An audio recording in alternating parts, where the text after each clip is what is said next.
Right, good afternoon YouTube, it's Dave the Urban Survivalist. I hope you're well today. Today we're going to be looking at our top 10 prepper buys. Okay, what we're going to be looking at is the things that are in constant use, the best value for money, that in our opinion, or my opinion, of what we've had through this time. So first of all, I could have mentioned a lot of things because we do have a lot of equipment, a lot of things that we use. But these, what I found, in my opinion, to be the best value for money overall. Another thing I will say before we start this countdown is that I'm not paid to promote anything here. There's no paid partnership. There's no nothing, no cash incentives to promote this. This is stuff I use, I like, and I recommend. Let's do the countdown. Right, number 10, we have got the water bath canner. Being a homesteader, prepsteader type of family, food preservation is really important to us, and we literally can a lot of our own foods, our homegrown foods, our forage foods. We have a store cupboard, pantry, full of it. We got from jams to jellies to chutneys to all sorts of bits and pieces. So it's a great asset for our family.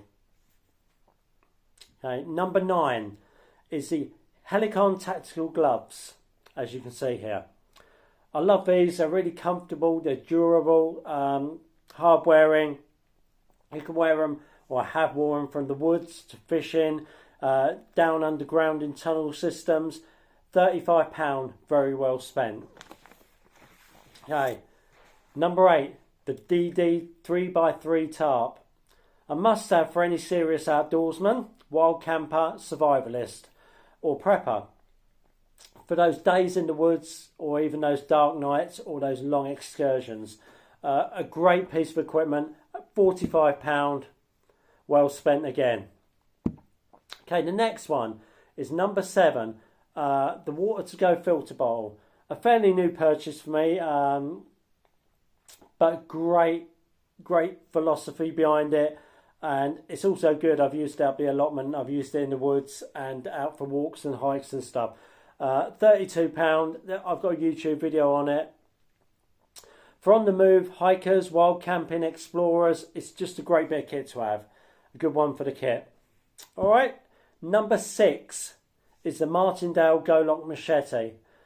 Although I'm kind of urban based, I'm no stranger to the woods.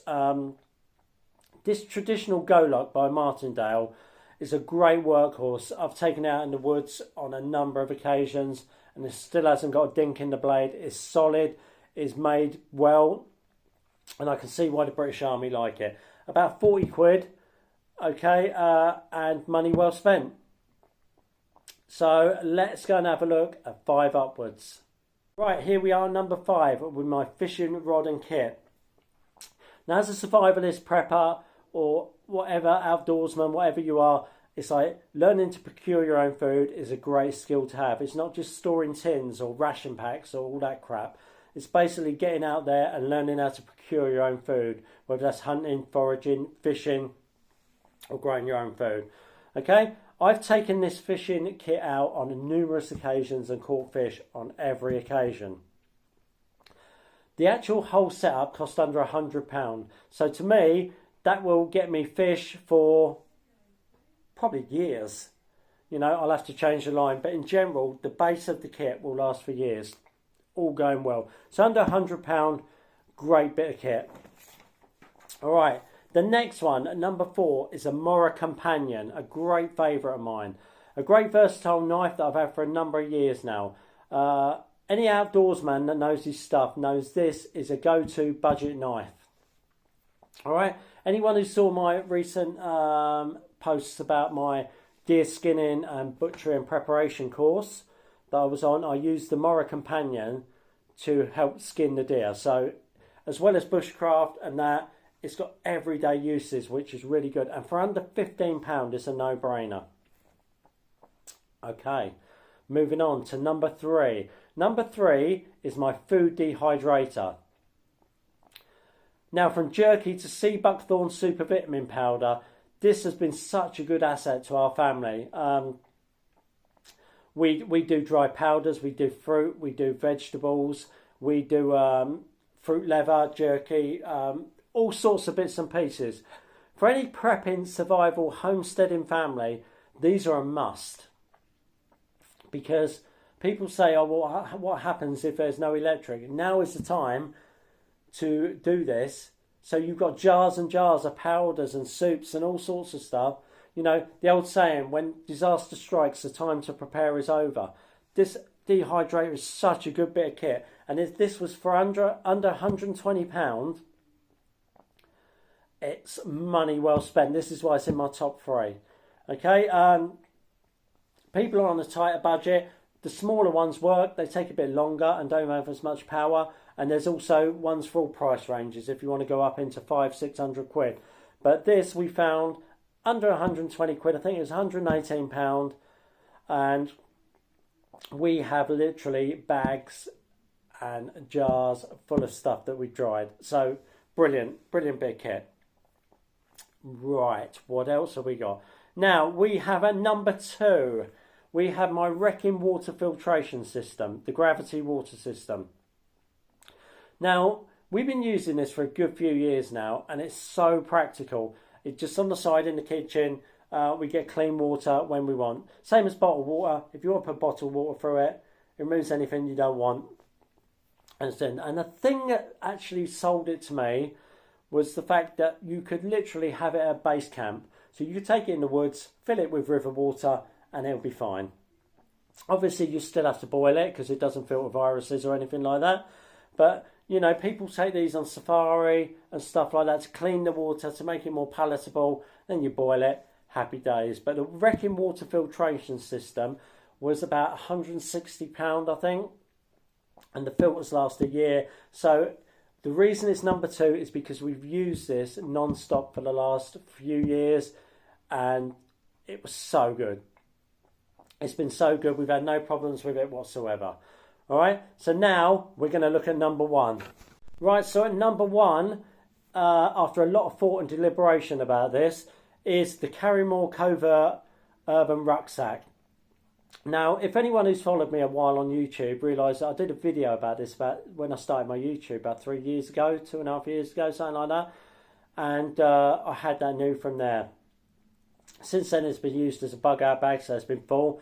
Then it got changed, and it was used on day trips. So I took it on about 8 to 10 day trips, a couple of night excursions, overnight wild camps. It's been on hikes, long-distance hikes, and then it was used as a tool bag. So basically, I took it out, hammers, saws, nails, standing knives, all sorts of crap in there, literally, for about 6 months to a year, possibly, just going up and back and forth the allotment. Then I cleaned it out, and now it's been used as a fishing bag for the last probably 6 weeks. So it's been out on the coast for all that cold and wet weather, full of crap and, like, you know, just getting damp and dirty and stuff like that. And it's still as good as the day I bought it. The Carrymore Covert is under 30 quid. When I bought it, I think it was £25 or something. And I can honestly say that for the money, it's the best prepper buy that I think I've ever had. So there you go. That's me rating that pretty highly, to be honest. I mean, I could have chose anything for this video today, but these are the things that actually have longevity and that they work for the purpose they're meant to do, and they're just great bits of kit for the money.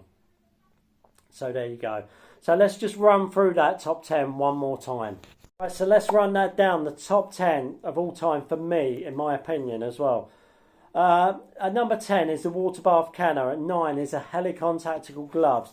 At 8 is a DD 3x3 metre tarp. At 7 is a Water to Go filter. At 6 is a Martindale Go Lock machete. At 5 is my fishing rod and kit. Number 4 is the Mora Companion. Number 3, the Food Dehydrator. Number 2, the Wrecking Gravity Water System. And at number 1, the Carrymore Covert Urban Rucksack. Well, there you go. I hope this helps people have a little insight and maybe think about different bits of equipment that you're using. Okay? But the one thing I will say is don't hoard equipment. There's a lot of equipment hoarders on the groups and stuff like that and in the prepper community. You know, the type with loads of equipment that haven't got a clue how to use it. Equipment's only good as the person that's using it and their knowledge. All right? So take of that what you will. Anyway, Thank you very much for watching. It's been emotional. I'll see you soon for the next video. It's a giveaway. See you then.